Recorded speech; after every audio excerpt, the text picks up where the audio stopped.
Hey there, brilliant people.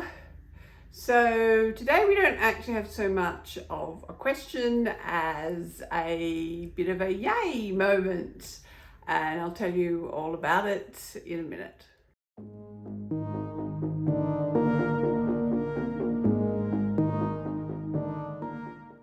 So the yay moment is that we've passed 300 subscribers. May not seem like a very big milestone compared to some of the channels out there, obviously. But I think it's cool. Apparently a lot of YouTube channels don't even get to 200, so that means a lot. It means that what I'm doing here is, some of you guys are finding it helpful, so that's why I keep doing it. And so for 100 and 200, I did do a bit of a meditation, but as I'm thinking that maybe it would be really cool if I could get this channel to 1,000 subscribers.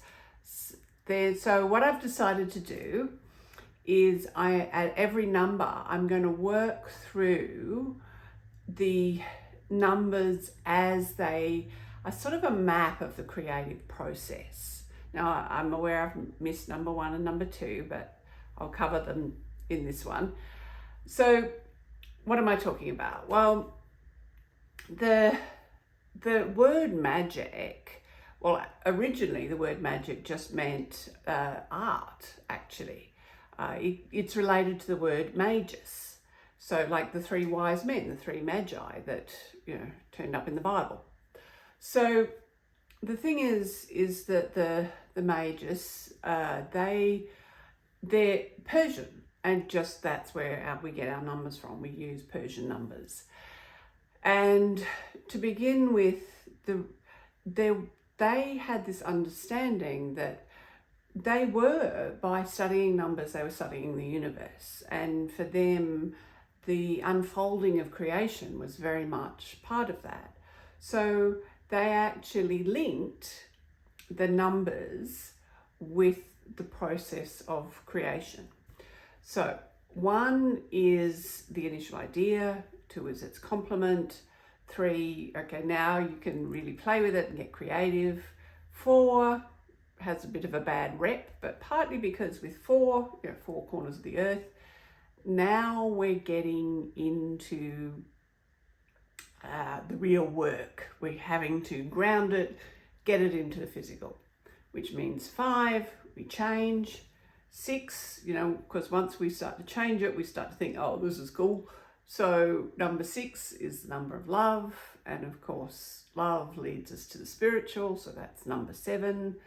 And once we actually understand things, spiritually, we are often complete, both spiritually and in the physical. So that's number 8. And of course, that gives us power. And with power, we can really do all the cool things that we want to do. So number 9, we're now complete, which means number 10, we get to start again, but on a new level. So what does all that mean? So with number 1, it's about having an idea. It's about listening to your intuition, finding that inspiration, really leaning into the things that that give you joy until you have an idea. It's like, oh, this would be really amazing. So whatever we really love, there's going to be, when we talk about the complement, it's a better way to think about it is it's the environment around it. Think of a painting. Or any picture. You've got the image, like, so, this image here, my face, whatever, that would be what they call the positive image. And then the space around me, in art terms, they call that the negative image. But that's kind of like, this is number 1 and this is number 2, the space around it. So when you've created something, you then want to consider its environment. For example, they, through all the studies that they've done in places like Stanford, they have found that it is the environment that actually creates so much of your success, particularly the environment as regards to your timing.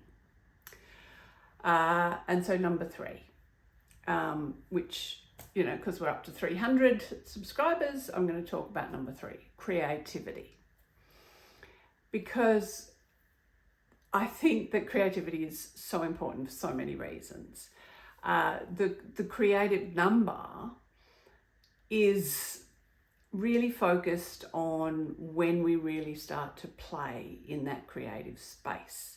And it's important, particularly at this time, because not only is our creativity a very strong expression of who we really are, so just by doing it, we get to express who we really are, we get to know ourselves more. But it's important in other ways as well, because with everything that's going on in our society at the moment, increased automation, you know, robotics, the things that a lot of people are finding where they're really able to create really positive life for themselves has actually got more to do with being able to be creative. You know, YouTube, social media generally, you know, art is something that is going to continue to be rare, because our true art comes from who we really are, and there's only one of us. So our creativity as we move forward, not only is it valuable for us and our personal development and our growth, but it's also really going to be something that we can build a life around. So it is definitely worthwhile talking about. And I'm going to talk about more today, and then as we get to, you know, 400, 500, I'll work through the different numbers. So creativity.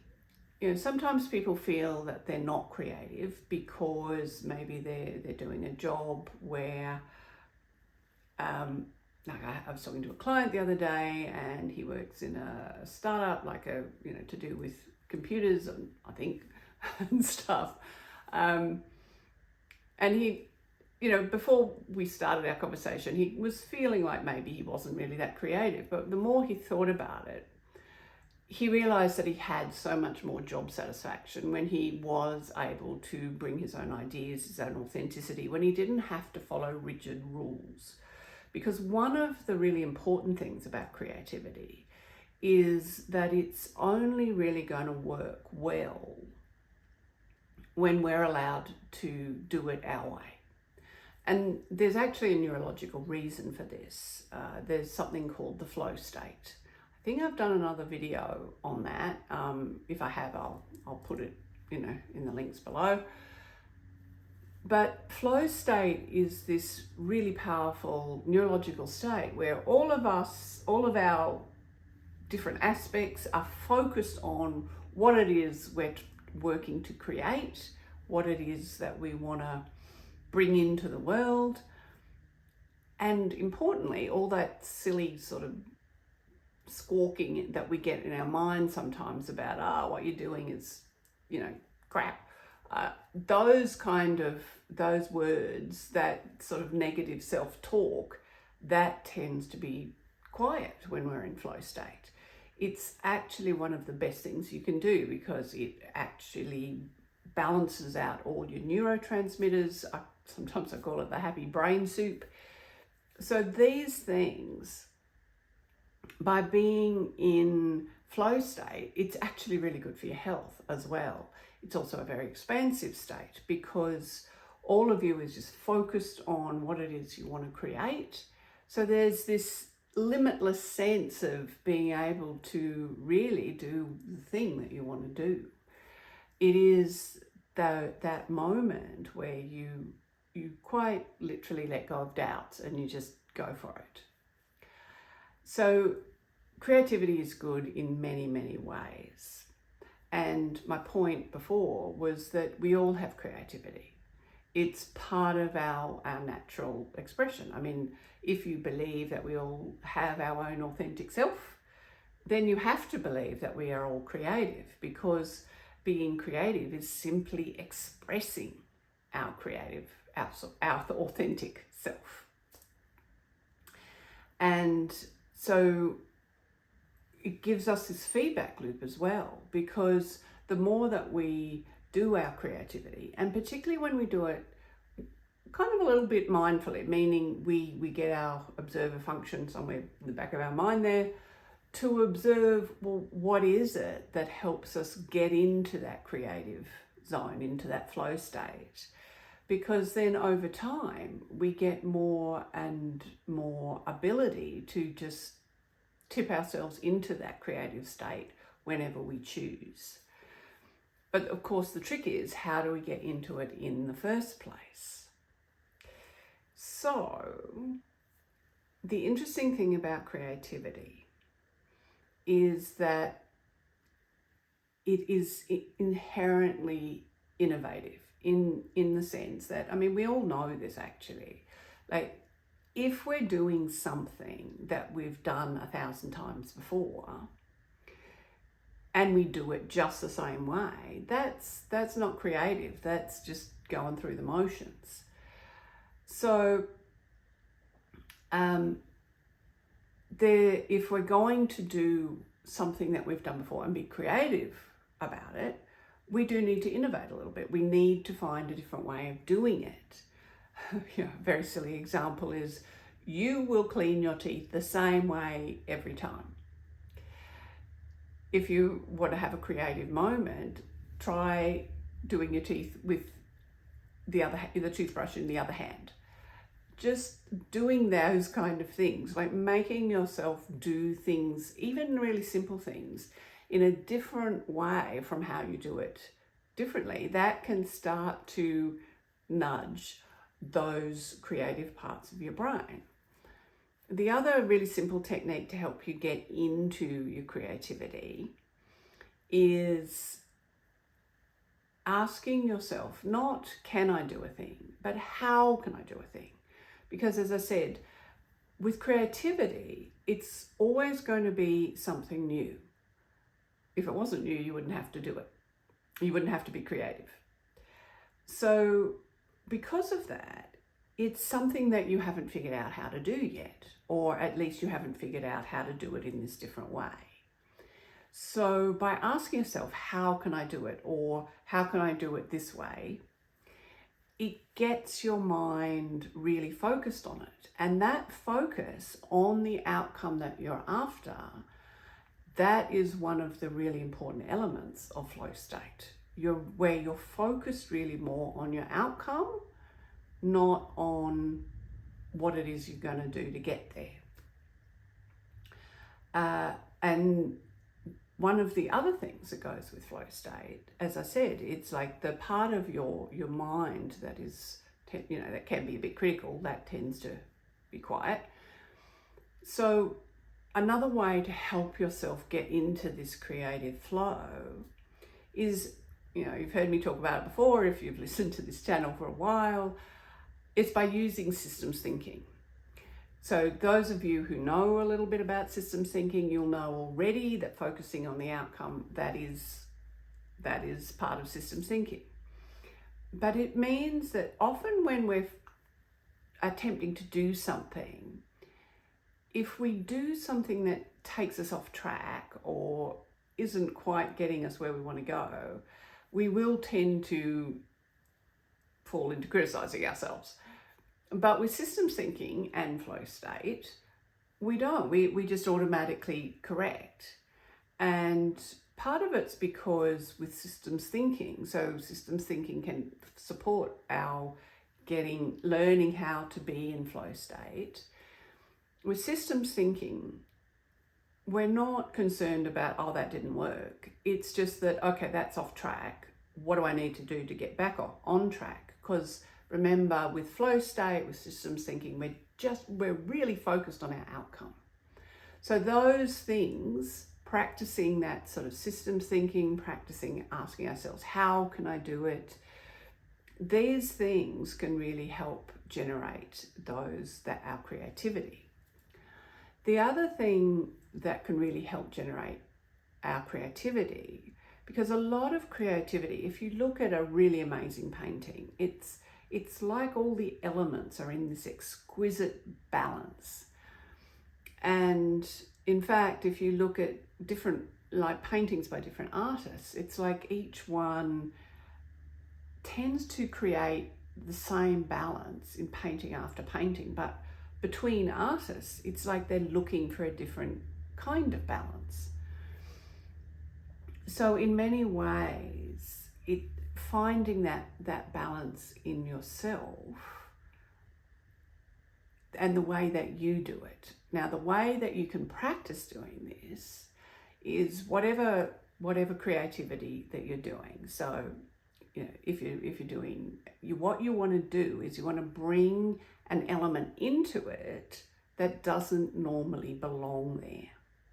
So if you're doing a piece of art, like in the sense of, I mean, everything is art in some ways, but if you're doing like a painting, bring an element in that you wouldn't normally, like, instead of using a brush, use a screwed up piece of paper to sort of get some texture in there. Or if you're writing like a story, bring something into that story that wouldn't normally belong in that kind of story. Bring elements together. Like there's a lot of I think they're calling them cross genre at the moment, where you might have a fantasy story, but it's actually based on sort of like a mystery, or you're telling a romance, but it's not just a romance, it's actually historical. So by combining elements that haven't gone together, or at least you haven't put them together before, it sparks your creativity. Think about cooking. Like, if when you bring elements together that you wouldn't normally think of combining, now, of course, it may not always work, but if that's what gets your creativity working, you bring them together, and then you're focusing on, okay, how can I make this work? How can I get these elements working together? Because it's by bringing in that strange element that kind of forces you in a way to step outside what you normally do, and that will just get your creativity thinking. And of course, this channel is very much about intuition, and creativity and intuition go hand in hand, but I've talked about that a lot in other videos, and so I just want to finish this video by saying, enjoy your creativity. Thank you very much for the 300 subscribers. Hopefully we will get to 1,000 at some point. And anyway, thank you all very much again, and remember that you're brilliant.